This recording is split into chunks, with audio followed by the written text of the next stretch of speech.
Hello and welcome to another crochet pattern tutorial. I am here to show you how to make this cute little classic vintage style Christmas ornament.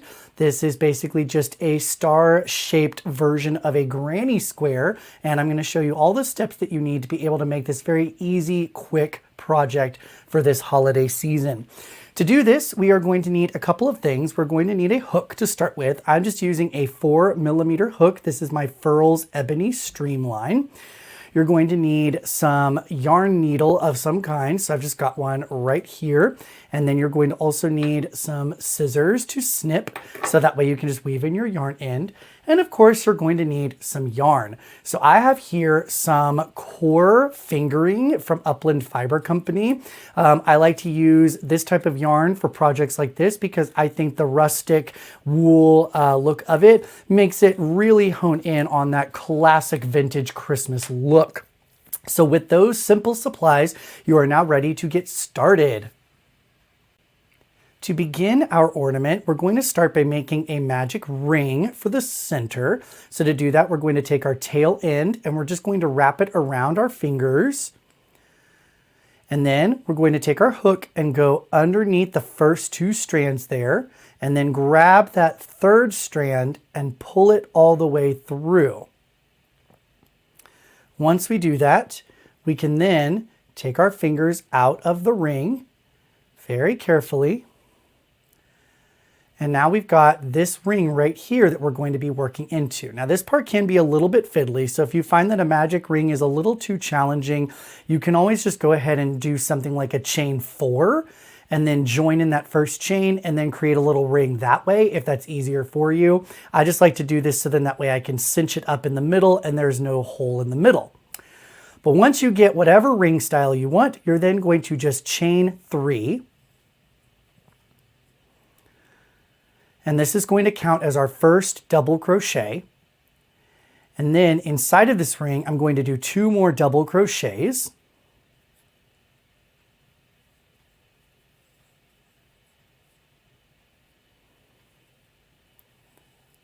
And that creates my first cluster of stitches. Now I'm going to chain 3. And every chain 3 I create is going to act like a corner. So every chain 3 in this pattern is just going to be a corner space.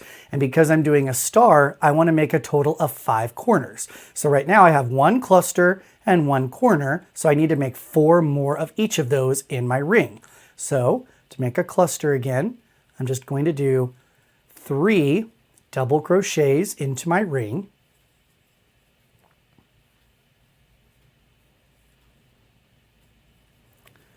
And then I will do another corner by doing a chain 3. And then just repeat.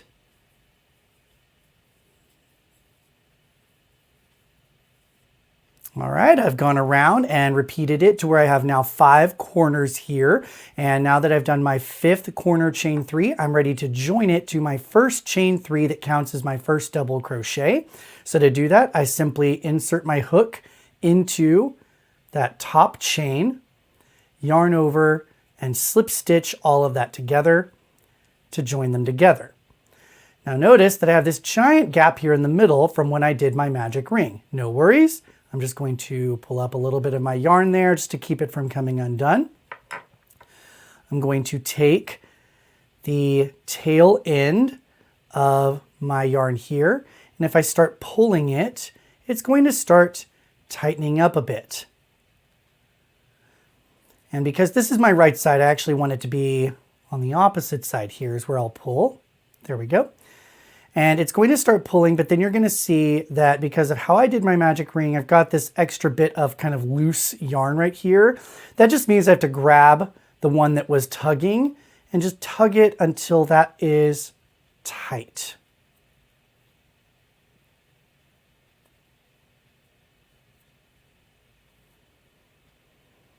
And then once that's tight, no more gap right there, I'll take my tail and I will pull it until all of that yarn is nice and tight in there.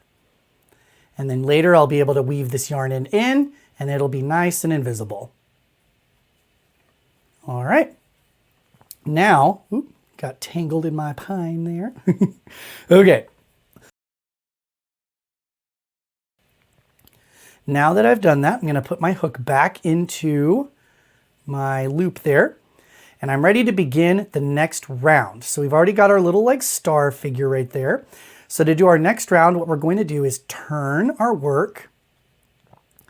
And then, because we'll have finished at the end of this corner here, we're going to just insert our hook into that chain 3 space, and we're going to slip stitch. And then this will give us the chance to start our next round by doing a chain 3 to count as our first double crochet. So from here on out, every double crochet cluster we work is going to just be worked into chain spaces. So we won't be working into any of these stitches, just these chain spaces.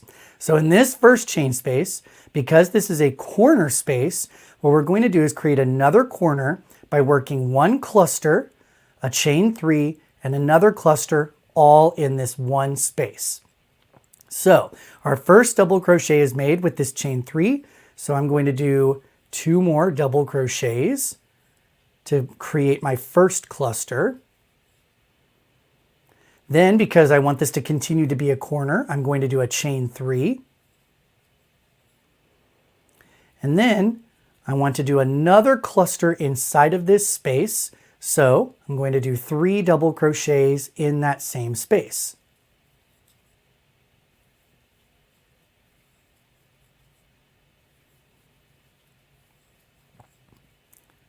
And now we have our first corner made.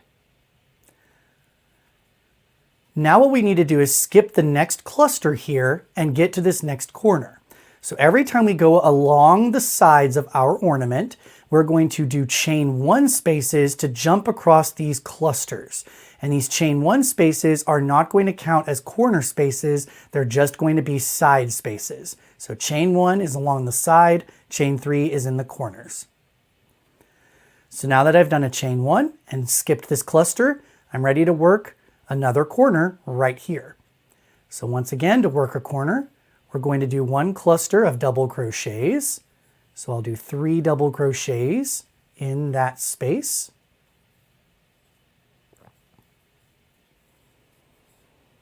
Then I need to create another corner, so I'll do chain 3.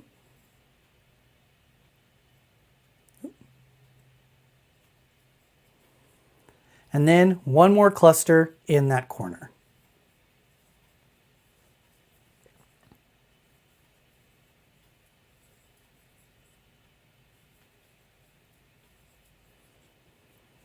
And now I've got 2 corners made plus a chain 1 to act as the side. And then I just keep repeating that. So I'm going to skip this next cluster by doing a chain 1 and then get to this corner here and do 2 clusters with a chain 3 space in between.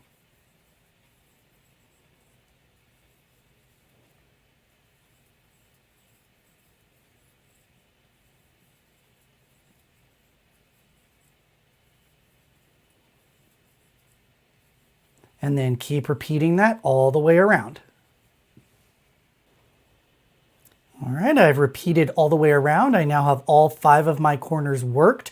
Plus I've got my last chain 1 to skip this very last cluster. And I'm now ready to join into that very first double crochet. So I'm just going to insert my hook into that top chain and slip stitch together to complete my round. Once I do that, I'm then going to turn my work and we're now ready to start round 3. Now notice that this time, instead of being next to a corner space, I'm actually next to one of my chain 1 spaces along the side. So when I slip stitch into this space, I'm not going to be creating a corner here. That's going to be in the next space after this. So instead, I'm just going to do a cluster of 3 double crochets, and then I'm going to chain 1 and skip to the corner. So I'll start by doing a chain 3, then do 2 more double crochets into that space.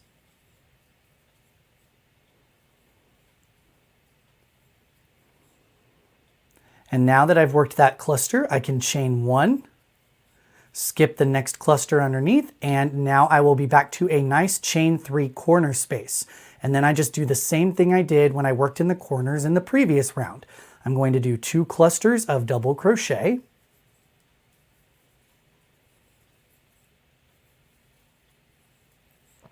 followed by a chain 3 to form a new corner, and then another cluster of double crochets in that same space.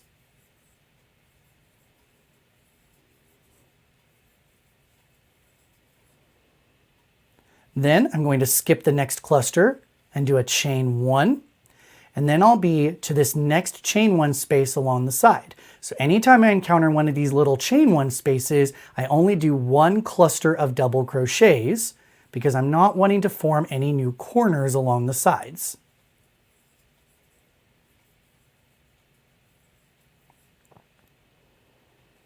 Once I do that, I then chain 1, skip my next cluster, and now I'll be back to another corner. So I then repeat 2 clusters,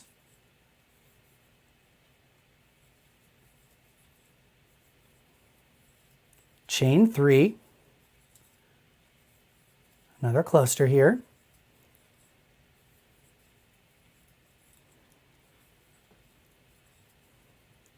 and there we go.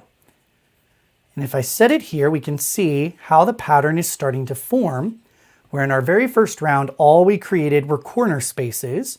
The next round, we created corners and then single spaces along each side. And now here we've created corners, but now we have 2 spaces on each side, and that is the pattern as it grows. We're going to keep increasing the number of spaces along the side so that we can keep reaching across to these corners. So I'm going to finish up this round, and then I'll meet you back to talk about the next round.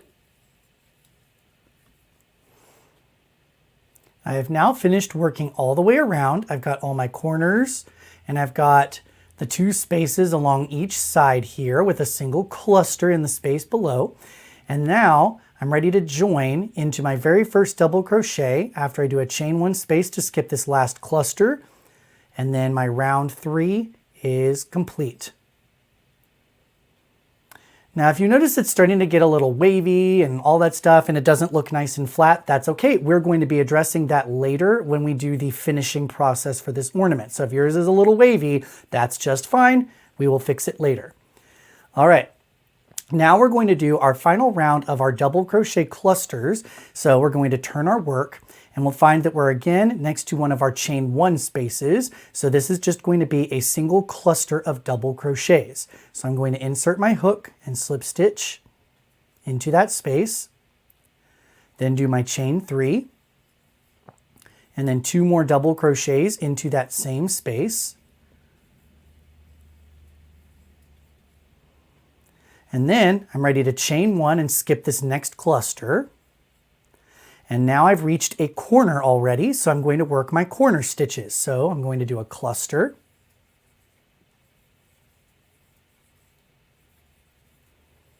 followed by a chain 3 to create another corner, followed by another cluster.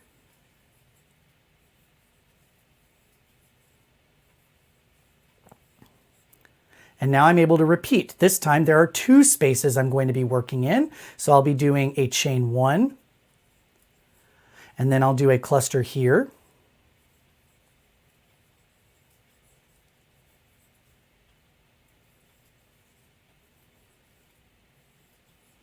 Then I'll do another chain 1, and then another cluster here.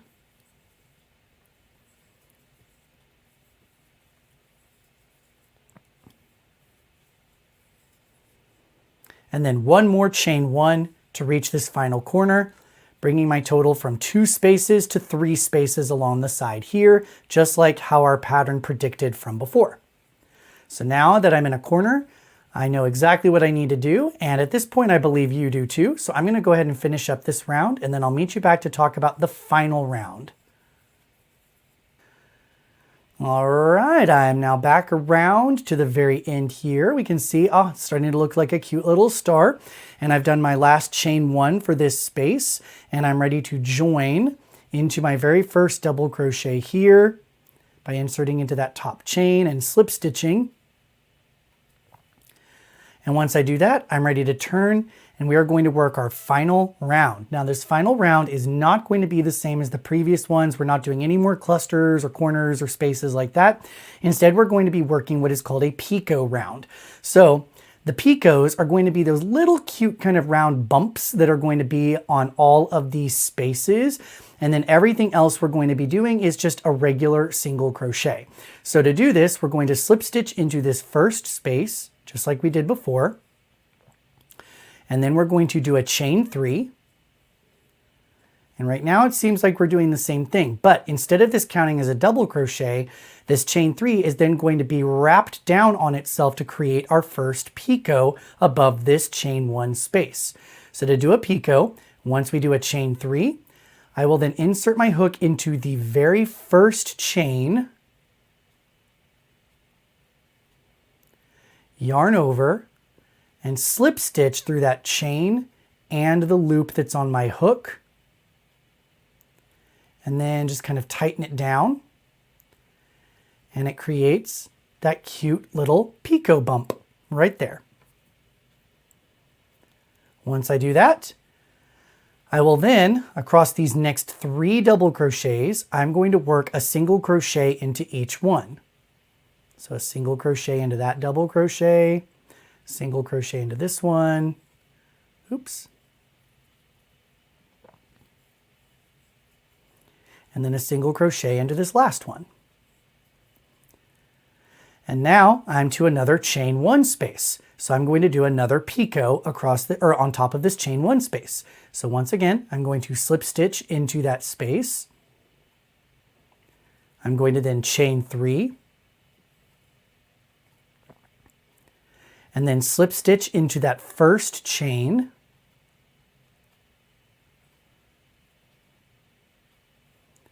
And then pull my yarn to kind of tighten it. And it creates our next picot bump. And then I'm going to do single crochets across the next 3 double crochets again.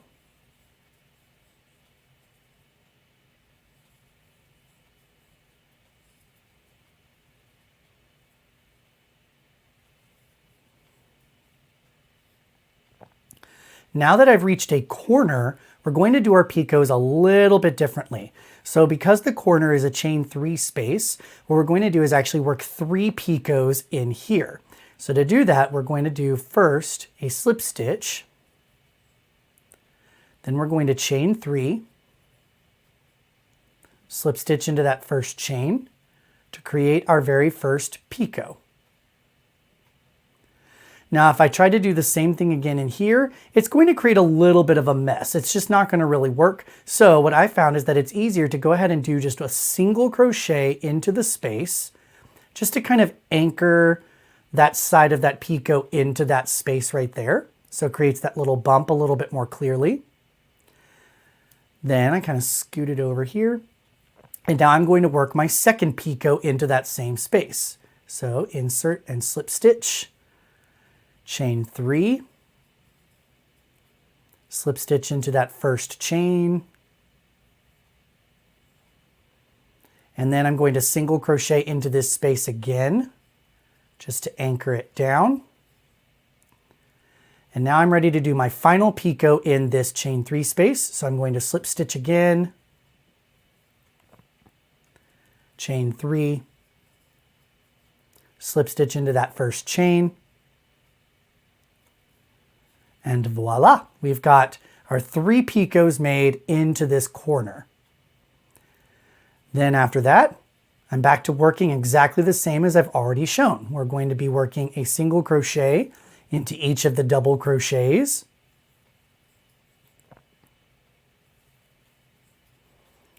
A single picot into each chain 1 space.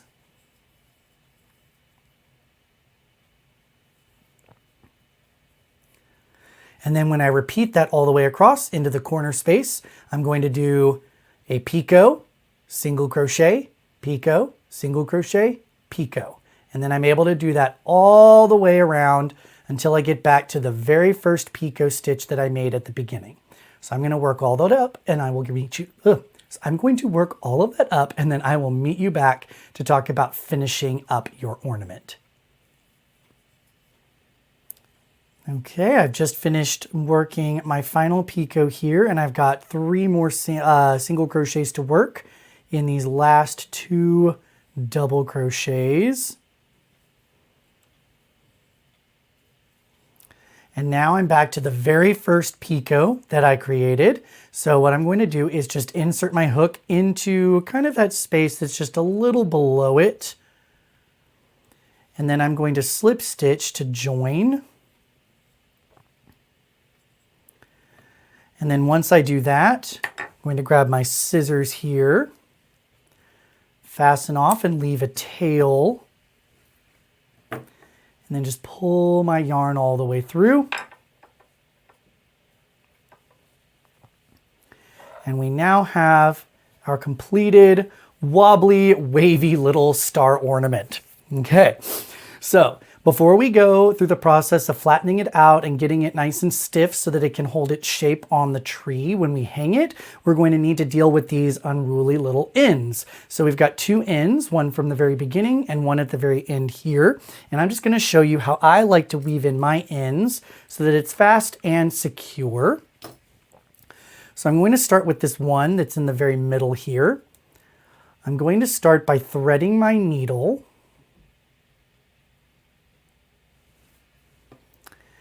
And then one of my favorite techniques that I learned was doing basically a forward, backward, forward pass.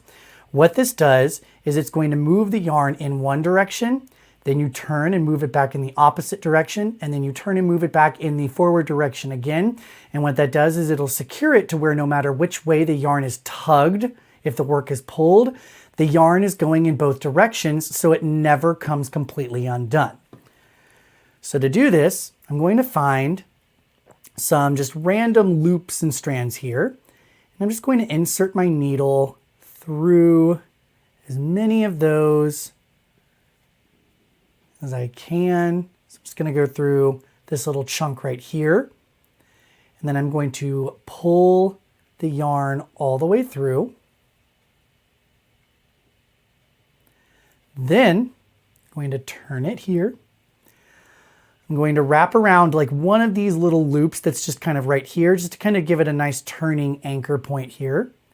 So I'm going to go around that loop, and then I'm going to pass back through the same way that I just came from. And it doesn't have to be exact. It can just go however it works for you. Once I do that, and then pull the yarn through, going the backward pass there.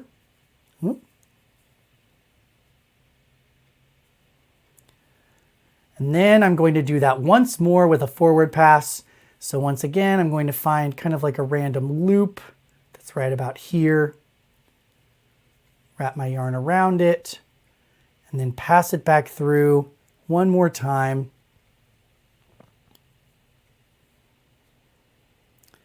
Trying to end it where there's a huge thick cluster of yarn there. Because then, once I have all 3 of my passes done,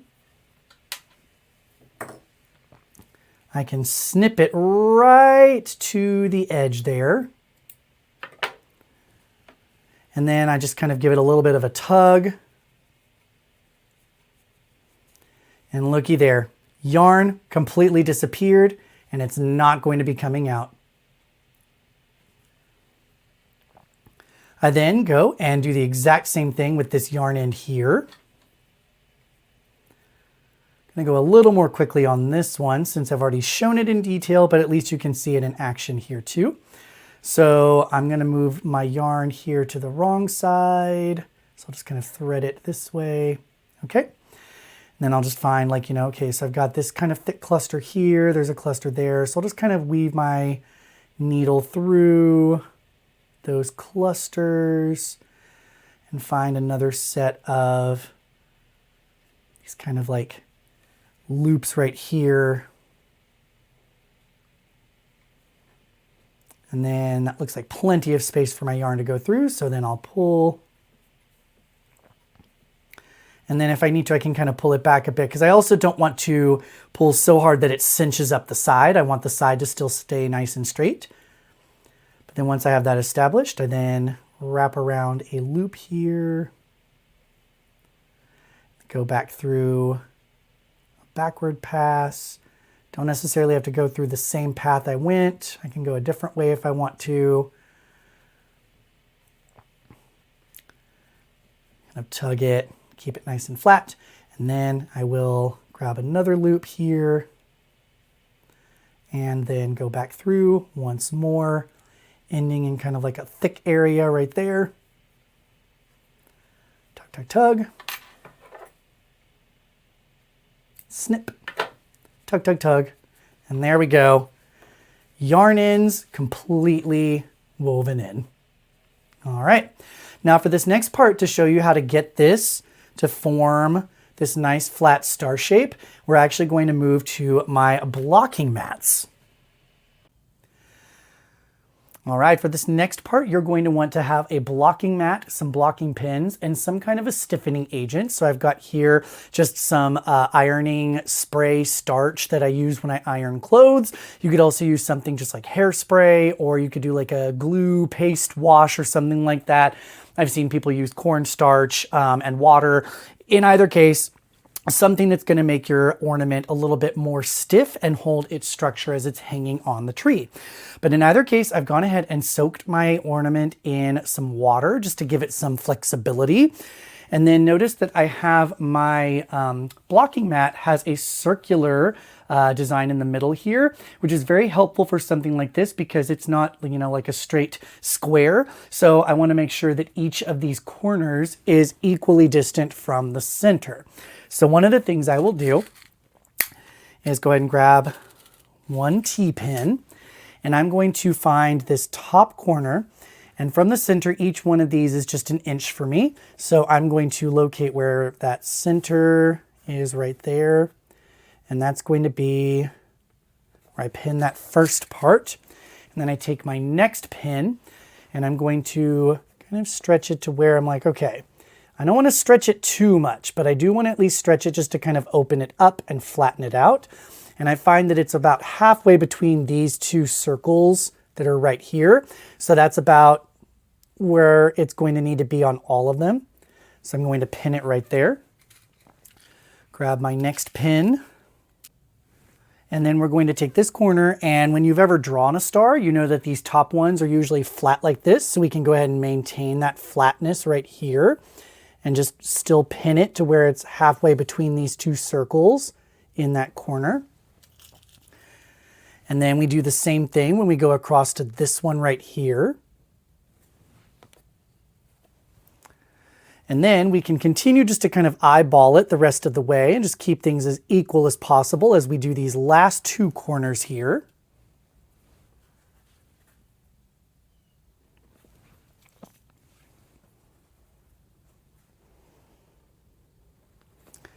And then once we do that, if you find that you're like, okay, that's not quite perfect, I want to kind of do a few adjustments here and there, you can definitely do that. But once you have it in place the way that you want it, we can then go ahead and spritz it down with our stiffening agent here. And then that way, as it dries, it'll dry in this shape and it will stiffen up. And then after that, the only step is just to put one of your little ornament hangers on the top and then hang it on your tree.